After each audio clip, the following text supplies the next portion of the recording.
भारतीय नर्स निमिषा प्रिया की फांसी टल गई है। प्रशासन की ओर से निमिषा के परिवार और पीड़ित परिवार को ब्लड मनी पर बातचीत करने के लिए समय दिया गया है। इस फैसले के बाद निमिषा के परिवार वालों ने राहत की सांस ली ही थी कि अब एक और खबर सामने आई है, जिसे जानने के बाद उनकी दिल की धड़कनें यकीनन बढ़ जाएगी। दरअसल मृतक तलाल अब्दो मेहदी के भाई अब्देल फत्ताह मेहदी ने कहा है कि वो ब्लड मनी स्वीकार नहीं करेंगे। उन्होंने कहा कि इस अपराध के लिए कोई माफी नहीं हो सकती। अब्देल फत्ताह ने कहा कि निमिषा प्रिया को सजाए मौत ही देनी होगी। यही नहीं, उन्होंने भारतीय मीडिया पर निमिषा को पीड़िता कहने को लेकर भी नाराजगी जाहिर की।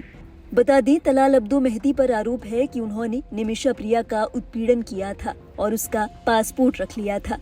उसे हासिल करने के लिए निमिषा ने उन्हें ड्रग्स का डोज दिया था। हालांकि ओवरडोज होने की वजह से तलाल अब्दो मेहदी की मौत हो गई थी। यमन के कानून के मुताबिक इस मामले में निमिषा प्रिया को सजाए मौत सुनाई गई। 16 जुलाई के दिन निमिषा प्रिया को सजाए मौत मिलने वाली थी, लेकिन केरल के ग्रैंड मुफ्ती अबू बकर मुस्लियार की दखल के बाद निमिषा की सजाए मौत को टाल दिया गया था। हालांकि अब तलाल के भाई का बयान सामने आया है। उन्होंने कहा है कि वो ब्लड मनी स्वीकार नहीं करेंगे। Aim right, achieve big at KR Mangalam University. We provide you the platform to turn your dreams into reality at KR Mangalam University. इस मामले में तलाल के भाई अब्देल फत्ताह ने अपने सोशल मीडिया हैंडल फेसबुक से एक लंबी चौड़ी पोस्ट लिखी। उन्होंने कहा, आज क्या हो रहा है? मध्यस्थता और समझौते की बातें हो रही हैं। ये कोई नई बात नहीं है, ना ही सरप्राइज वाली चीज है। इस साल फिर से कई बार समझौते की कोशिशें हुई हैं और ये नई नहीं है।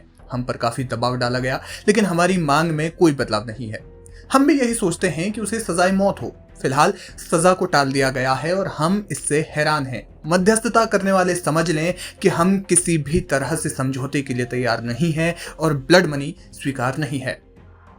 तलाल के भाई ने इस बात पर जोर दिया कि इस अपराध की कोई माफी नहीं हो सकती। मामले में बात करते हुए उन्होंने आगे कहा, हमारे परिवार ने समझौते के सभी ऑफर खारिज कर दिए हैं। हम चाहते हैं कि भाई की कातिल को सजाए मौत ही मिले। ये बेहद गंभीर अपराध है और इसमें कोई माफी नहीं दी जा सकती। खून को खरीदा नहीं जा सकता। सजा को टाले जाने से हम नहीं रुकेंगे। न्याय को भुलाया नहीं जा सकता। न्याय होगा और भले ही उसमें देर लगे। ये सिर्फ कुछ समय की बात है और अल्लाह हमारे साथ है। बता दें, यमन के कानून के मुताबिक यदि मारे गए शख्स का परिवार आरोपी से मुआवजे के बदले माफी दे दे तो उसकी सजा खत्म की जा सकती है। बातचीत के लंबे दौर के बाद निमिषा की फांसी को स्थगित कर दिया गया। प्रशासन की ओर से पीड़ित परिवार को दिए जाने वाले मुआवजे यानी ब्लड मनी के बारे में बातचीत करने के लिए समय दिया गया। इस मामले में फांसी को टालने के लिए कई पक्षों के प्रयास शामिल हैं, जिसमें भारत सरकार के दखल के अलावा सऊदी अरब की एजेंसियां और केरल के ग्रैंड मुफ्ती एपी अबू बकर मुस्लियार का नाम शामिल है। इस फांसी को टालते हुए कहा गया था कि निमिषा प्रिया के परिजनों को वक्त दिया जाएगा कि वे तलाल के परिवार को ब्लड मनी के लिए राजी कर लें। हालांकि अब तलाल अब्दो मेहदी के भाई के बयान के बाद ऐसा होता मुश्किल दिख रहा है। पीड़ित परिवार को राजी करने के लिए निमिषा प्रिया के परिवार और तमाम पक्षों की कोशिश जारी है। अब ये देखना होगा कि क्या तलाल अब्दो मेहदी का परिवार किसी तरीके से राजी होता है या नहीं। मामले से जुड़ी हर अपडेट और देश और दुनिया की बाकी अहम खबरों के लिए आप देखते रहिए लाइव हिंदुस्तान।